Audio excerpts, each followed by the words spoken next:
नमस्कार, स्वागत है आपका हमारे चैनल में। मैं रानी गुप्ता आपके साथ और बड़ी खबर सामने आ रही है। आपको बता दें, गुजरात के आम आदमी पार्टी के प्रदेश अध्यक्ष गोपाल इटालिया का एक नया वीडियो सामने आया है। इस वीडियो में भी साफ साफ सुना जा सकता है कि कैसे वो हिंदू विरोधी बातें करते हुए दिखाई दे रहे हैं। इसी के साथ ही जो धार्मिक कथाएं होती हैं उसके खिलाफ आपत्तिजनक शब्दों का इस्तेमाल करते हुए इस वीडियो में गोपाल इटालिया को साफ साफ सुना जा सकता है। आपको बता दें कि इस वीडियो में गोपाल इटालिया कहते हैं कि जो धार्मिक कथाओं का आयोजन किया जाता है, दरअसल उसमें लोगों का शोषण किया जाता है। इसी के साथ ही ये 2 नंबर के पैसों से ये कथाओं का आयोजन किया जाता है। आपको बता दें कि हाल ही में लगातार गोपाल इटालिया के तमाम वीडियोस ऐसे हैं जो कि वायरल हो रहे हैं। जहां पहला वीडियो जिसने देखा गया था कि कैसे वो प्रधानमंत्री नरेंद्र मोदी के खिलाफ आपत्तिजनक शब्दों का इस्तेमाल करते हैं। इसी के साथ ही इस वीडियो पर बीजेपी ने यह आरोप लगाया कि कैसे देश के संवैधानिक पद पर बैठे प्रधानमंत्री के खिलाफ नीच जैसे शब्द का प्रयोग गोपाल इटालिया के द्वारा किया गया। इसी के साथ ही गुजरात के लोगों को भी कहीं ना कहीं इस वीडियो के माध्यम से गाली देने की कोशिश की गई, क्योंकि प्रधानमंत्री खुद गुजरात से आते हैं और गुजरात में इस तरीके से प्रधानमंत्री का जो छवि है, जो देश के अंदर प्रधानमंत्री की छवि है, उसको नुकसान पहुंचाने की कोशिश की गई है। जिसके बाद गोपाल इटालिया का एक और वीडियो सामने आता है जिसमें कि वो हिंदू विरोधी बातें करते हुए दिखाई देते हैं। इसी के साथ ही इस वीडियो में साफ साफ सुना जा सकता है कि वो ये कहते हैं कि मैं अपनी बहनों माताओं से अनुरोध करना चाहूंगा कि जो कथाएं होती हैं, जो धार्मिक स्थल होते हैं, मंदिर होते हैं, वहां पे न जाए, वहां पे इनका शोषण किया जाता है। ऐसी ऐसी आपत्तिजनक बातें इस वीडियो में करते हुए दिखाई देते हैं। आपको बता दें, जो अभी वीडियो वायरल हुआ है जिसमें कि ये धार्मिक कथाएं जो होती है उसको लेकर के बातें करते हुए नजर आ रहे हैं, जिसमें ये साफ साफ कह रहे हैं कि धार्मिक कथाओं में लोगों का शोषण किया जाता है। इसी के साथ ही ये जो कथाएं हैं वो 2 नंबर के पैसे से होता है। और साथ ही वो कह रहे हैं कि सौराष्ट्र में एक फैशन सा चल चुका है इन दिनों कि लोग अपने पैसों से कथा करवाते हैं। ये मेहनत की कमाई होती है और इन पैसों से वो इस तरीके से धार्मिक कथाएं करवा रहे हैं, फ्री का खाना खिलाते हैं, फ्री में लोग वहां पे आकर के कथा सुनते हैं, कोई काम नहीं होता उनको और अपने समय को बेफालतू का बर्बाद करते हैं।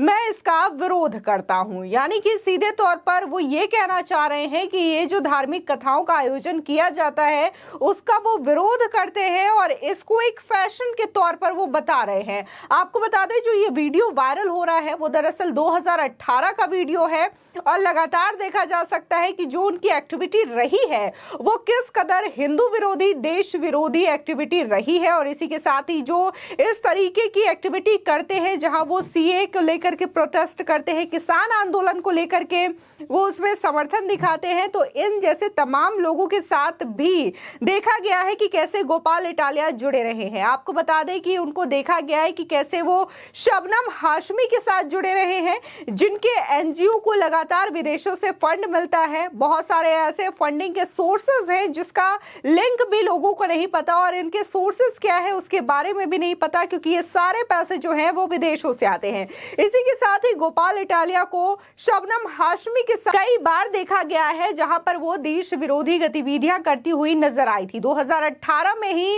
एक प्रोग्राम का आयोजन अहमदाबाद में किया गया था और इस प्रोग्राम को ही नाम दिया था डिसमेल्टिंग इंडिया, यानी कि भारत को नष्ट करना। इस अगर प्रोग्राम की हेडलाइन को देखा जाए तो इसी से स्पष्ट हो जाता है कि आखिर क्या सोच करके इस प्रोग्राम का आयोजन किया गया था। और यहाँ पर जितने भी लेफ्टिस्ट थे, वामपंथी दल थे, उनका समुदाय यहाँ पर इस कार्यक्रम में उसका हिस्सा बना था। इसी के साथ ही तमाम ऐसे वीडियोस गोपाल इटालिया के इस वक्त वायरल हो रहे हैं जिसको लेकर के लोग यही सवाल पूछ रहे हैं कि अरविंद केजरीवाल आखिर इसको लेकर के कोई कार्रवाई क्यों नहीं कर रहे हैं। आपको बता दें कि आम आदमी पार्टी के ही एक लीडर राजेंद्र पाल गौतम का एक वीडियो वायरल हुआ था जिसमें कि वो बौद्ध धर्म की दीक्षा लेते हुए नजर आ रहे थे, लेकिन बौद्ध धर्म की दीक्षा लेते हुए वो ऐसी शपथ भी लेते हैं जिससे कि हिंदू देवी देवताओं का अपमान होता है। दरअसल वो इस शपथ लेते हुए ये कहते हैं कि वो कभी भी ब्रह्मा विष्णु महेश को अवतार नहीं मानेंगे और उनकी पूजा नहीं करेंगे। इसमें सवाल ये उठता है कि यदि आप बौद्ध धर्म की दीक्षा ले रहे हैं तो किसी और धर्म का अपमान क्यों कर रहे हैं? क्योंकि किसी भी धर्म में ये नहीं सिखाया जाता कि आप अगर अपने धर्म का पालन कर रहे हैं तो किसी दूसरे धर्म का अपमान करने का आपको कोई अधिकार नहीं होता। लोग सवाल ये उठा रहे हैं कि आखिर अरविंद केजरीवाल इन दोनों ही नेताओं के खिलाफ क्यों कार्रवाई नहीं कर रहे हैं। जहां राजेंद्र गौतम को लेकर के इस तरीके का शपथ वाला वीडियो सामने आया था, जिसके बाद बीजेपी ने इस पर पलटवार करते हुए सवाल पूछा था, तो वहीं गोपाल इटालिया का एक के बाद एक लगातार वीडियो वायरल हो रहा है जिसमें कि वो हिंदू विरोधी बातें करते हुए दिखाई दे रहे हैं, हिंदू मंदिरों में न जाने की बातें करते हुए दिखाई दे रहे हैं। इसी के साथ ही जो कथाओं का आयोजन किया जाता है, जो लोग कथा का आयोजन करवाते हैं ताकि उनको मानसिक शांति मिल सके, और इसी के साथ ही जो उनके धर्म का प्रसार है, उनके धर्म के बारे में लोग जाने, इस वजह से लोग इन कथाओं का आयोजन करवाते हैं। बहुत सारी कथाओं का आयोजन किया जाता है, चाहे फिर वो श्रीमद् भगवत गीता को लेकर के हो या फिर अन्य प्रकार के जो स्पिरिचुअल कथावाचक होते हैं वो इस तरीके की बातें करते हैं ताकि लोगों को एक पॉजिटिविटी मिल सके। इस नेगेटिविटी जो दुनिया है उसमें लोग पॉजिटिव चीजें सोच सके, इस वजह से इन कथाओं का आयोजन किया जाता है। लेकिन इसमें गोपाल इटालिया ये कह रहे हैं कि लोगों का शोषण किया जाता है। इसी के साथ ही इन कथाओं में जो फ्री के खाने दिए जाते हैं उस पर भी ये सवाल उठा रहे हैं और कह रहे हैं कि बिना काम के वहां पर लोग आते हैं, अपना समय बर्बाद करते हैं और फ्री का खाना खा करके चले जाते हैं। मैं इसका विरोध करता हूं।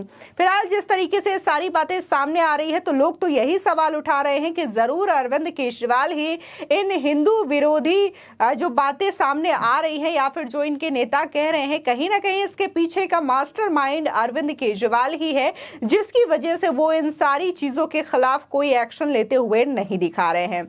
फिलहाल जिस तरीके से अरविंद केजरीवाल भी जो चीजें देखी जा रही है उनके बारे में, जब गुजरात का चुनाव आता है या फिर उत्तर प्रदेश का चुनाव आता है तो ये भी मंदिर मंदिर घूमते हुए नजर आते हैं। लेकिन जब इसी मंदिर को लेकर के, मंदिर के निर्माण को लेकर के बातें जब उठती है, जब लड़ाइयां लड़ी जाती है, राम जन्मभूमि को लेकर के जब मसला चल रहा था, तो यही अरविंद केजरीवाल ट्वीट करके ये कहते हैं कि उनकी नानी ये कभी नहीं चाहेंगे कि किसी मस्जिद को तोड़ करके उनके राम वहां पर बसे। लेकिन जैसे ही मंदिर का निर्माण कार्य शुरू हो रहा है और आने वाले 2024 तक इस मंदिर का निर्माण कार्य भी पूरा हो जाएगा, तब ये कहते हैं कि ये प्रत्येक लोगों को वहां की यात्रा के लिए फ्री बसेस मुहैया कराएंगे, यानी कि जो बुजुर्ग है वहां पर जाकर के फ्री में दर्शन कर सकते हैं रामलला की, राम जन्मभूमि अयोध्या में जाकर के। तो ये जो चुनावी मौसम के हिसाब से अरविंद केजरीवाल बदलते हुए नजर आ रहे हैं, इसको लेकर के सवाल उठाया जा रहा है कि आखिर अरविंद केजरीवाल अभी तक अपने इन दोनों ही नेताओं को लेकर के कोई एक्शन क्यों नहीं ले रहे हैं। इसी के साथ ही उनकी ओर से कोई बयान भी नहीं आया है।